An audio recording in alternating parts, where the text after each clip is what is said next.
Oh, kasih yang sempurna telah ku terima darimu, bukan karena kebaikanku, hanya oleh kasih karuniamu.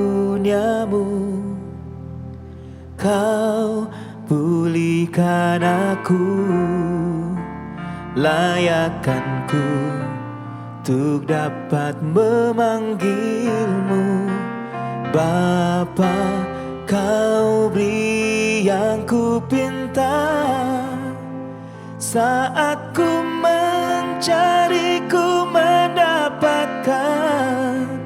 Ku ketuk pintumu dan kau bukakan, sebab kau Bapakku, Bapa yang kekal. Takkan kau biarkan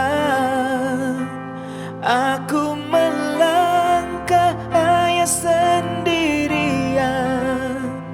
Kau selalu ada bagiku, sebab kau Bapakku, Bapa yang kekal.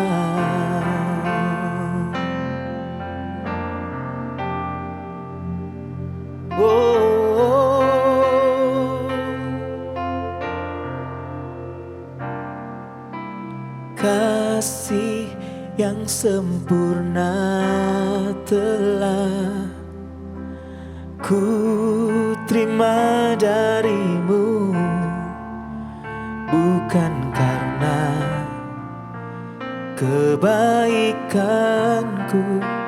hanya oleh kasih karuniamu.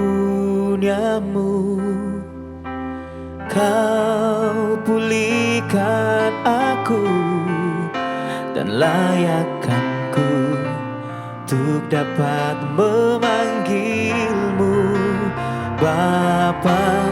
Kau beri yang ku pinta, saat ku mencari, ku mendapatkan. Ku ketuk pintumu dan kau bukakan, sebab kau Bapakku, Bapa yang kekal. Oh, takkan kau biarkan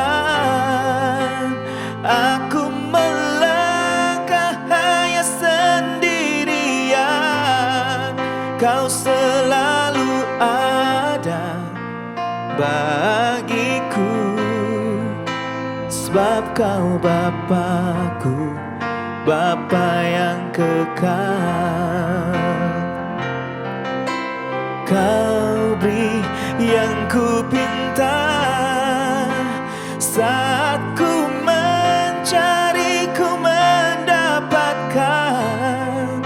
Ku ketuk pintumu dan kau bukakan, sebab kau Bapakku, Bapa yang kekal. Oh, takkan kau biarkan aku melangkah hanya sendirian. Kau selalu ada bagiku, sebab kau Bapakku, Bapa yang kekal. Kau selalu ada bagiku, sebab kau Bapakku, Bapa yang kekal. Oh, kau selalu ada bagiku, sebab kau Bapakku, Bapa yang kekal.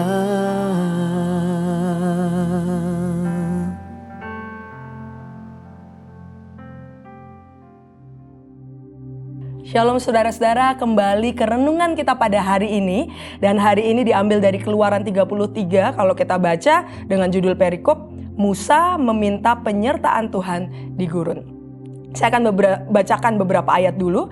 Mulai dari ayat 1, berfirmanlah Tuhan kepada Musa, pergilah, berjalanlah dari sini, engkau dan bangsa itu yang telah kau pimpin keluar dari tanah Mesir ke negeri yang telah kujanjikan dengan sumpah kepada Abraham, Ishak dan Yakub. Demikian, kepada keturunanmu lah aku akan memberikan negeri itu. Ayat 2, aku akan mengutus seorang malaikat berjalan di depanmu dan akan menghalau orang Kanaan, orang Amori, orang Het, orang Feris, orang Hewi, dan orang Yebus, yakni ke suatu negeri yang berlimpah-limpah susu dan madu. Sebab aku tidak akan berjalan di tengah-tengahmu, karena engkau ini bangsa yang tegar tengkuk, supaya aku jangan membinasakan engkau di jalan. Ketika bangsa itu mendengar ancaman yang mengerikan itu, berkabunglah mereka, dan seorang pun tidak ada yang memakai perhiasannya.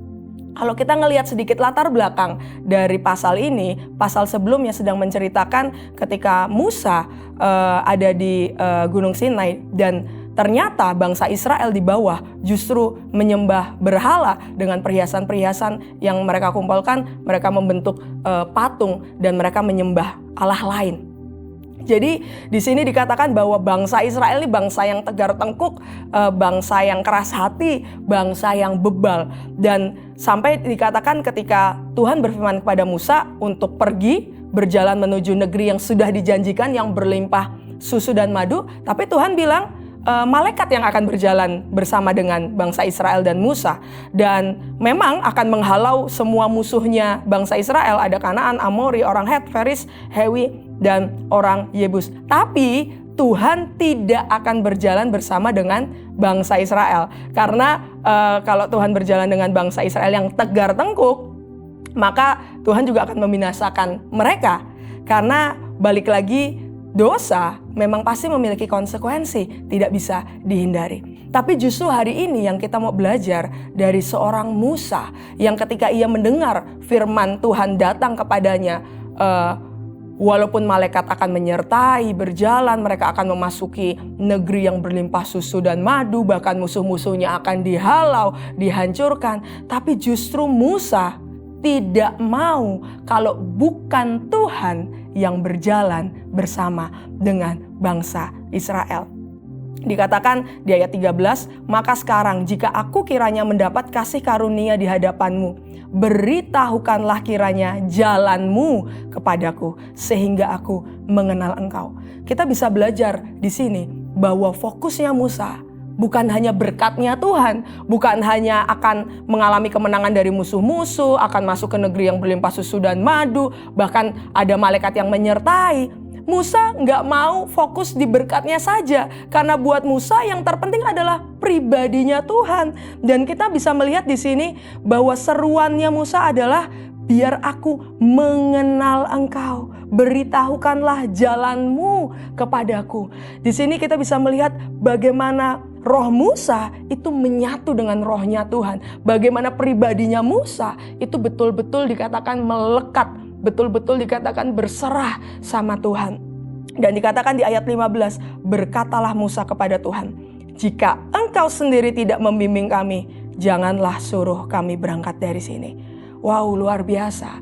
Kalau bukan Tuhan yang menyertai, Musa gak mau melangkah. Karena Musa tahu tanpa Tuhan di samping mereka, tanpa Tuhan bersama dengan mereka, maka mereka pasti gak mampu. Bangsa Israel pasti gak mampu. Musa pasti gak mampu. Mereka pasti hancur. Sehingga kita bisa boleh belajar dari seorang Musa yang bahkan di ayat 11 dikatakan Musa ini seperti temannya Tuhan. Kita bisa melihat betapa Musa terkait erat dengan Tuhan. Ini yang menjadikan pengingat kita pada hari ini, bahwa yang terpenting adalah pribadinya. Kadang kita fokusnya adalah yang penting berkat-berkatnya, padahal yang paling penting adalah pribadinya Tuhan. Asal Tuhan berjalan bersama dengan kita, maka kita aman, kita tenang, dan itu cukup bagi kita. Mari kita berdoa. Tuhan, kami mau belajar hari ini seperti Musa, bahwa Kami mau terus berseru, tanpa Engkau kami nggak mau, tanpa pribadimu kami nggak mau. Ampuni kami kalau kadang kami cuma fokus sama berkat-berkat-Mu, tapi kami melupakan pribadimu Tuhan. Dan kami bersyukur Tuhan kalau hari ini firman-Mu mengingatkan setiap kami. Terima kasih Bapa, hanya di dalam nama-Mu kami berdoa, mengucap syukur. Haleluya, amin. Tuhan Yesus memberkati kita semua. Keluaran 33. Musa meminta penyertaan Tuhan di gurun. Berfirmanlah Tuhan kepada Musa, "Pergilah, berjalanlah dari sini, engkau dan bangsa itu yang telah kau pimpin keluar dari tanah Mesir, ke negeri yang telah kujanjikan dengan sumpah kepada Abraham, Ishak dan Yakub, demikian. Kepada keturunanmu lah akan kuberikan negeri itu. Aku akan mengutus seorang malaikat berjalan di depanmu dan akan menghalau orang Kanaan, orang Amori, orang Het, orang Feris, orang Hewi dan orang Yebus, yakni ke suatu negeri yang berlimpah-limpah susu dan madu. Sebab aku tidak akan berjalan di tengah-tengahmu, karena engkau ini bangsa yang tegar tengkuk, supaya aku jangan membinasakan engkau di jalan." Ketika bangsa itu mendengar ancaman yang mengerikan ini, berkabunglah mereka dan seorang pun tidak ada yang memakai perhiasannya. Berfirmanlah Tuhan kepada Musa, "Katakanlah kepada orang Israel, kamu ini bangsa yang tegar tengkuk. Jika aku berjalan di tengah-tengahmu sesaat pun, tentulah aku akan membinasakan kamu. Oleh sebab itu, tanggalkanlah perhiasanmu, maka aku akan melihat apa yang akan kulakukan kepadamu." Demikianlah orang Israel tidak memakai perhiasan-perhiasan lagi sejak dari Gunung Horeb. Sesudah itu Musa mengambil kemah dan membentangkannya di luar perkemahan, jauh dari perkemahan, dan menamainya kemah pertemuan. Setiap orang yang mencari Tuhan, keluarlah ia pergi ke kemah pertemuan yang di luar perkemahan. Apabila Musa keluar pergi ke kemah itu, bangunlah seluruh bangsa itu dan berdirilah mereka, masing-masing di pintu kemahnya, dan mereka mengikuti Musa dengan matanya, sampai ia masuk ke dalam kemah. Apabila Musa masuk ke dalam kemah itu, turunlah tiang awan dan berhenti di pintu kemah dan berbicaralah Tuhan dengan Musa di sana. Setelah seluruh bangsa itu melihat bahwa tiang awan berhenti di pintu kemah, maka mereka bangun dan sujud menyembah, masing-masing di pintu kemahnya. Dan Tuhan berbicara kepada Musa dengan berhadapan muka seperti seorang berbicara kepada temannya. Kemudian kembalilah ia ke perkemahan. Tetapi abdinya, Yosua bin Nun, seorang yang masih muda, tidaklah meninggalkan kemah itu. Lalu berkatalah Musa kepada Tuhan, "Memang engkau berfirman kepadaku, suruhlah bangsa ini berangkat, tetapi engkau tidak memberitahukan kepadaku, siapa yang akan kau utus bersama-sama dengan aku. Namun demikian engkau berfirman, aku mengenal namamu dan juga engkau mendapat kasih karunia di hadapanku. Maka sekarang, jika aku kiranya mendapat kasih karunia di hadapanmu, beritahukanlah kiranya jalanmu kepadaku, sehingga aku mengenal engkau, supaya aku tetap mendapat kasih karunia di hadapanmu. Ingatlah, bahwa bangsa ini umatmu." Lalu ia berfirman, "Aku sendiri hendak membimbing engkau dan memberikan ketentraman kepadamu." Berkatalah Musa kepadanya, "Jika engkau sendiri tidak membimbing kami, janganlah suruh kami berangkat dari sini. Dari manakah gerangan akan diketahui bahwa aku telah mendapat kasih karunia di hadapanmu, yakni aku dengan umatmu ini? Bukankah karena engkau berjalan bersama-sama dengan kami, sehingga kami, aku dengan umatmu ini, dibedakan dari segala bangsa yang ada di muka bumi ini?" Berfirmanlah Tuhan kepada Musa, "Juga hal yang telah kau katakan ini akan kulakukan, karena engkau telah mendapat kasih karunia di hadapanku dan aku mengenal engkau." Tetapi jawabnya, "Perlihatkanlah kiranya kemuliaanmu kepadaku." Tetapi firman-Nya, "Aku akan melewatkan segenap kegemilanganku dari depanmu dan menyerukan nama Tuhan di depanmu. Aku akan memberi kasih karunia kepada siapa yang kuberi kasih karunia dan mengasihani siapa yang kukasihani." Lagi firman-Nya, "Engkau tidak tahan memandang wajahku, sebab tidak ada orang yang memandang aku dapat hidup." Berfirmanlah Tuhan, "Ada suatu tempat dekatku, di mana engkau dapat berdiri di atas gunung batu. Apabila kemuliaanku lewat, maka aku akan menempatkan engkau dalam leku gunung itu dan aku akan menudungi engkau dengan tanganku, sampai aku berjalan lewat. Kemudian aku akan menarik tanganku dan engkau akan melihat belakangku, tetapi wajahku tidak akan kelihatan."